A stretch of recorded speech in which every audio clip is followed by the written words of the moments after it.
First ever factory outlet మన Mukunda jewellers ఫిబ్రవరి 14న సుచిత్రాలో గొప్ప ప్రారంభం. VA 2-12%, జీరో మేకింగ్ చార్జెస్ పై ఫ్లాట్ 20% ఆఫ్. ఆఫర్స్ అన్ని బ్రాంచెస్ కి వర్తిస్తుంది.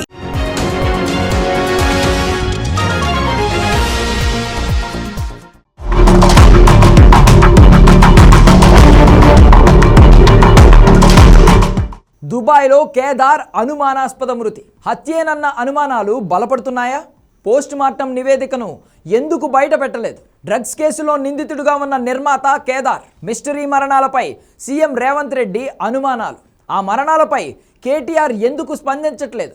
ఆ మరణాలపై జ్యుడిషియల్ విచారణ ఎందుకు కోరట్లేదని ప్రశ్న. కాళేశ్వరంపై పిటిషన్ వేసిన రాజలింగమూర్తి హత్యకు గురయ్యాడు. ఆ కేసును వాదించిన సంజీవరెడ్డి అనుమానాస్పదంగా మృతి చెందాడు.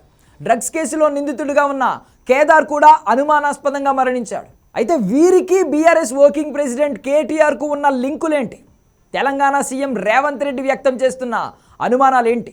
దుబాయ్లో కేదార్ను చంపేశారా, లేదంటే సహజ మరణమేనా? ఇప్పుడు ఇదే తెలుగు రాష్ట్రాల్లో హాట్ టాపిక్గా మారింది. సినీ నిర్మాత కేదార్ను ఎవరైనా చంపేశారా, లేదంటే సాధారణ మరణమా? అనుమానాస్పద మరణాల్లో సాధారణంగా దుబాయ్ పోలీసులు సమాచారాన్ని గోప్యంగా ఉంచుతారు.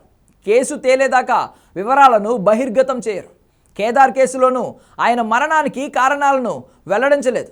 భారతీయ అధికారులకు రాయబార కార్యాలయానికి కూడా ఎలాంటి సమాచారం ఇవ్వడం లేదు. అంటే కేదార్ది హత్యేనన్న అనుమానాలకు బలం చేకూరుతోంది.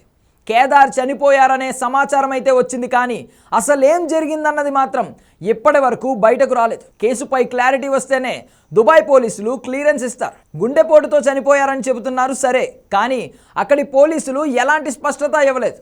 మరణంపై ఇంకా క్లియరెన్స్ ఇవ్వలేదు.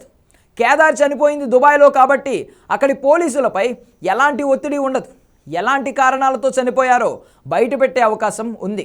కేదార్ విషయంలో మృతదేహానికి పోస్ట్ మార్టం పూర్తయిన బంధువులకు అప్పగించలేదు. మరణానికి గల కారణాలు వెలుగులోకి రాలేదు. పోస్ట్ మార్టం నివేదికను బయట పెట్టలేదు. ప్రాథమిక నివేదిక వచ్చే వరకు మృతదేహాన్ని అప్పగించే అవకాశాలు లేవని తెలుస్తోంది. దుబాయ్ సహా గల్ఫ్ దేశాల్లో అనుమానాస్పద మరణాలు సంభవిస్తే బాధితుల దేశానికి చెందిన రాయబారులకు కూడా వివరాలు చెప్పరు. కేదార్ విషయంలోనూ అధికార వర్గాలకు సమాచారం లేదు. జరుగుతున్న పరిణామాలను గమనిస్తే కేదార్ది హత్యేనన్న అనుమానాలు మరింత బలపడుతున్నాయి. ఈ కారణంగానే డెడ్ బాడీని బంధువులకు అప్పగించలేదని తెలుస్తోంది.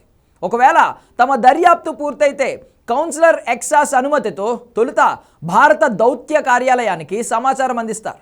ఆ తరువాతే కేదార్ మృతికి కారణాలపై స్పష్టత ఇస్తారు. ప్రస్తుతం ఇవేమీ జరగలేదు కాబట్టి కేదార్ది అనుమానాస్పద మరణమే అనడానికి బలం చేకూరుతోంది. కేదార్ వరుస షెడ్యూళ్లతో కొన్ని రోజులుగా సరిగ్గా నిద్రపోవడం లేదని తెలుస్తోంది. ఆదివారం భారత్ పాకిస్తాన్ క్రికెట్ మ్యాచ్ను వీక్షించారు. ఆ తర్వాత సినీ రంగ ప్రముఖులతో జరిగిన విందులో కూడా పాల్గొన్నారు. పని మనిషికి ఫోన్ అప్పగించి నిద్రపోయాడు. ఉదయాన్నే విగత జీవిగా కనిపించాడు. కేదార్ ఇంటికి వచ్చిన దుబాయ్ పోలీసులు వంట మనిషి సహా నలుగురిని విచారించారు. వారిలో ఓ మాజీ ఎమ్మెల్యే కూడా ఉన్నారు.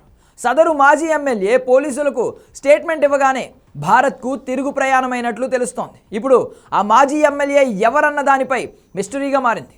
నిజామాబాద్కు చెందిన మాజీ ఎమ్మెల్యేనా, లేదంటే ఇంకెవరైనా అన్నది మిస్టరీగా ఉంది. కేటీఆర్ వ్యాపార భాగస్వామి అయిన టాలీవుడ్ ప్రొడ్యూసర్ కేదార్, కాళేశ్వరంపై పిటిషన్ వేసిన రాజలింగమూర్తి, కేసును వాదించిన సంజీవరెడ్డి అందరూ అనుమానాస్పద మరణాలపై తెలంగాణ సీఎం రేవంత్ రెడ్డి అనేక అనుమానాలను లేవనెత్తారు.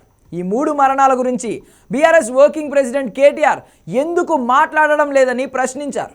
దుబాయ్లో అనుమానాస్పదంగా చనిపోయిన కేదార్ మాజీ మంత్రి కల్వకుంట్ల తారక రామారావుకు వ్యాపార భాగస్వామి. అంతేకాదు హైదరాబాద్ రాడిసన్ బ్లూ డ్రగ్స్ కేసులో కీలక నిందితుడని తెలిపారు. కాళేశ్వరం కుంగుబాటుపై పిటిషన్ వేసిన రాజలింగమూర్తి హత్యకు గురయ్యారని, ఆ కేసు వాదించిన సంజీవరెడ్డి అనుమానాస్పదంగా మృతి చెందారని అన్నారు. అనుమానాస్పద మరణాలపై కేటీఆర్ జ్యుడిషియల్ విచారణ ఎందుకు కోరట్లేదని ప్రశ్నించారు. నిజానికి కేదార్ పెద్ద నిర్మాత ఏం కాదు. ఆ మాటకొస్తే ఆయన తీసినవి 2-3 సినిమాలు మాత్రమే. అవి కూడా ఒక మోస్తరు బడ్జెట్తోనో చిన్నపాటి కథానాయకులతోనే తీశారు. క్రేజీ ప్రాజెక్టులని తెరకెక్కించింది లేదు. పెద్ద నిర్మాతలతోనూ పని చేయలేదు. అలాంటప్పుడు కేదార్ మరణం టాలీవుడ్ అగ్ర హీరోలకు ఉలికిపాటుకు గురి చేయడమే కాదు, ఇప్పుడు ఏం చేయాలి అన్న సందిగ్ధంలో పడిపోయారు.